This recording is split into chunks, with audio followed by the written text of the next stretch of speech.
of Marcel Vogel and how he was a scientist who became very spiritual, and he began to talk to plants and also communicate with them.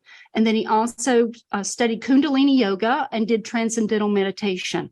Then he started working with crystals, and he found that the crystals are amazing tools that we can use that hold our consciousness and all the memories. Amazing stuff. In the beginning, there was the Word, and the Word was with God, and the Word was God. The Word is also known as the universe, or one voice, which indicates a sound frequency. We got to just remember who we are. That one voice or sound turns into light. The phenomenon is called sonoluminescence, whereby sound generates an emission of light. The light then becomes two halves of the whole, also known as the yin and yang principle. These two halves then split into four, representing the four elements. All other forms of matter are then created from these elements. This diagram shows how all matter stems from one substance. And I'll just cover all of this later in the presentation. The four elements are the foundations of alchemy, and they consist of a series of different sacred geometric patterns, which are sound waves. In cymatics experiments, we can see how different frequencies create different sacred geometric patterns, which have the ability to create forms from the etheric plane. In most modern scientific teachings, they leave out the fifth element, or the ether, the realm of spirit. It's spelled in different ways. This is where the concept of manifestation, also known as the secret, comes into play. We attract things into our life that resonate at specific frequencies based on our consciousness or level of awareness. This is the four rivers of the Garden of Eden.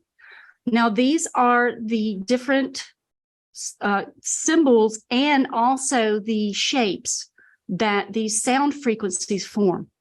In our existence, we know the flower of life is also the tetragrammaton, and I'm covering that as well. But through the etheric principle is how our minds will create our reality. That's through the manifestation technique. But the emotions that we emit are actually the carrier wave that then send out and react with the ether to create beautiful patterns out in the world. And we can pull these different experiences in by becoming magnetic through the blood and through the heart. The ether, what is now known as quantum, is the interconnected fabric of a matrix of energy, also known as the tetragrammaton, which connects us to all things and operates based on the principles of the four elements. Each particle or aspect of the matrix contains one of the four elements, which are represented by the star tetrahedron. And as you can see, it's mass, energy, and matter, but it's really light and sound as well. Each element has positive and negative ions, which interlock to other elements and create new forms. And these colors actually matter because they're all part of the language of the elements. The tetragrammaton is the interlocking star tetrahedrons of the four elements. Oops, sorry, I went forward too fast. The matrix is a series of interlocking pyramids which are holographic in nature. It attracts with our thoughts, or it reacts with our thoughts, which are scalar waves. The tetragrammaton has also been called God, or how God connects to all things. And see, this is one of the crop circles that was made in the more recent past. This image, we see how the tetragrammaton relates to the design in this crop circle. It seems someone has been trying to give us a message.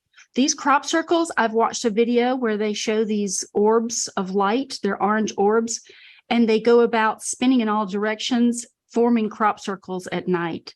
Now, whether it's, that's plausible or not, I believe it is, because as you start to learn hermetics, you begin to know that you can take your consciousness outside of your body.